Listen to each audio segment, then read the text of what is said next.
Hello guys, আসসালামু আলাইকুম। আশা করি সকলে ভালো আছেন। অ্যাকচুয়ালি এখন আমরা বর্তমানে আছি, সেটা হচ্ছে আপনার ঝিনাইদহ এবং কালীগঞ্জ উপজেলার, ঝিনাইদহ জেলা কালীগঞ্জ উপজেলার 12 বাজার নামক একটি পিছনের একটি স্থান, সেটা হচ্ছে আপনার চম্পাবতীর মাজার। যেটা আপনার কালীগঞ্জ বলেন বা ঝিনাইদহ বলেন, সেখান থেকে দূরত্ব বেশি দূর না। এখান থেকে সর্বোচ্চ আপনার 15 থেকে 20 কিলোমিটারের মধ্যে আয়ত্তভুক্ত হবে। তো জায়গাটি বেশি, এরিয়াটি অনেকটা বড় নয়, বাট কিছু অল্প কিছু জায়গার মধ্যে অবস্থিত, বাট জায়গাটা আসলে খুব মনোরম এবং সৌন্দর্যপূর্ণ একটি এলাকা। তো আশা করি এখানে আপনারা যেই আসুন না কেন, সুন্দর একটি অবস্থান এবং সৌন্দর্যপূর্ণ একটি বিষয়বস্তু থেকে আপনাদের আসলে খুব ভালো লাগার কথা।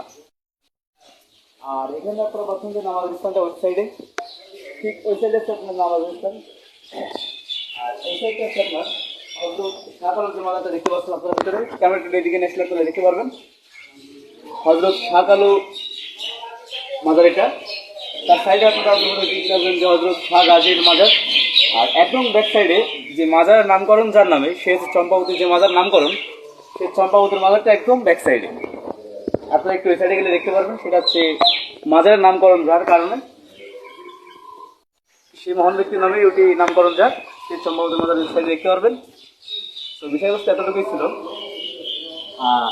যেটা বলছিলাম যে জায়গাটা তোমার ছোট হতে পারে, কিন্তু সৌন্দর্য